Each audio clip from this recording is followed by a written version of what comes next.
Hi guys, welcome back to Stepping Out Average. Scars.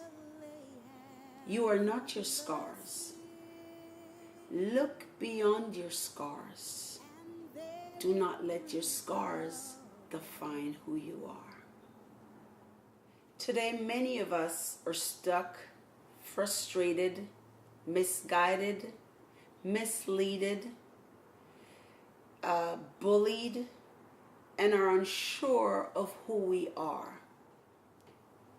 And in trying to figure out who we are, there are things that have scarred us, that has brought us pain, sadness, disappointments, and these things cause us to be underachievers. And when I say underachievers, I'm not putting somebody down by saying you've underachieved in life. But there's so many things that all the scars and the pain, the disappointments and the hurt has brought to our lives that it has made it impossible for some of us to go past or to look past. There's some of us that have started the process of going to school and have stopped because the pain and the hurt is there. There's some of us that turn to drugs, alcohol, sex, and different avenues that we release all these things that has caused us pain. And at the end of the day, we thought it was doing us good. But in the end, it didn't. It actually brought us back and has hurted us even more than where we began, where the hurt first started. I would like to say to us today, these scars that we all have, I do believe that there's no human being on this planet that has not been through something or that has not gone through something or is still going through something. Know that that is all that it is. We're going through it and we're going to come out on the other side. It may seem so hard and so difficult at this moment. It seems endless and it seems like, oh my God, when is this going to end? It eventually ends. It has to come to an end. Because the one thing that I can tell you is this: the one way up is down. So we go to the bottom, we hit the bottom, but it's a surefire thing that you're going to rise to the top. With some of the people that I've spoken to, their words were, I feel imprisoned. And I want to tell you that you can free yourself, first of all, by your own mindset and your own thinking. That you have to change your environment by positiveness, by speaking the things that are going to bring life to you. That is not going to suck the life out of you, but instead bring life to you.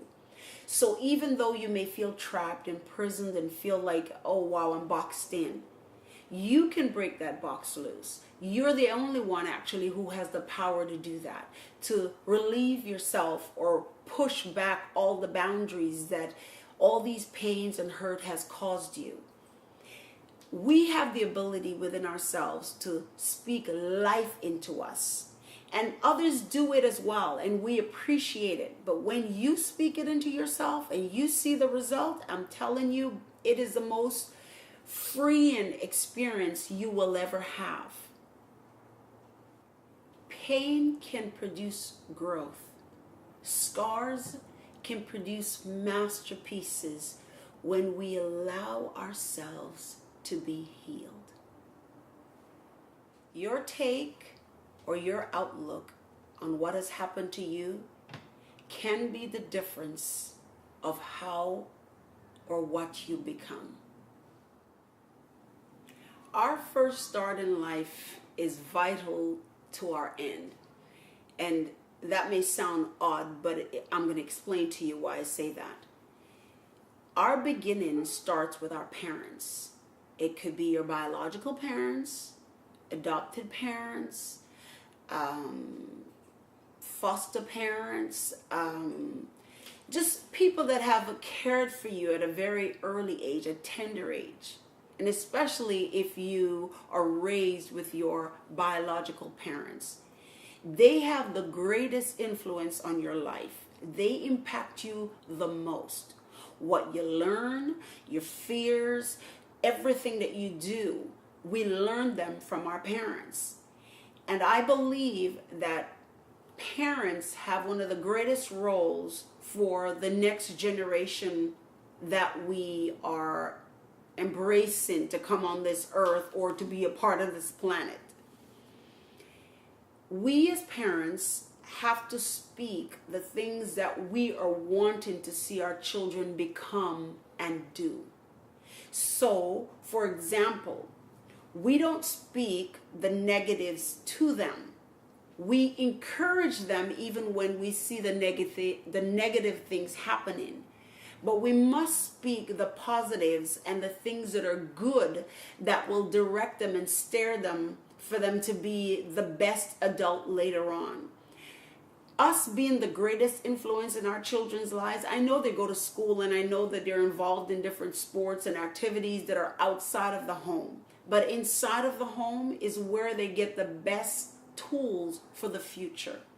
And I want to say to the parents out there, to the grandparents, the aunts, the uncles, the cousins, the family, the core family that we hold on to as what makes us up. Teach your children to love themselves. Teach them to care for themselves. Teach them to speak positively to themselves. And that eventually will cause them to do the same to anybody else that they meet. It is important for us to start the foundation that way, because when we do, we make life easier for them. A lot of us were raised differently, but we can't use that as excuses all of our lives. We've got to turn it around. We've got to do something different. If I was bullied in my youth growing up, or even as an adult, I can't continue to do that or carry it on, because if not, it will never heal. It will never end. So the time when you decide it's enough and you're going to do something about it, this is where we have the most power to impact a life. And that life, especially if you are a parent, and why I say especially, because for some of us, we're not parents. We're aunts and uncles that don't have or don't choose to have. But if you do, make the sacrifice to invest wisely the words that you choose to deposit into the next generation. With the right start, we could have the greatest professor on our hands, the greatest musician, the greatest poet, artist. We could have the greatest songwriter, pardon me. We could have the greatest dancer. We could have the greatest teacher. And so with that level of influence that you can create that in someone else, that is a powerful weapon to have. So when you use that weapon wisely, it could only be good things that come out of it. Again, and I repeat again, we have the greatest influences on the younger generation. We have the chance to help them be their absolute best. We have one life to live, and we don't want to waste it. We want to make the most of it, to be all that we can be, that at the end, we will all be following our dreams. I just want to share this with you. A good friend of mine made this statement: parenting is not taught, but learned. Remember that. Good night. You've got one life to live, and you don't want to waste it.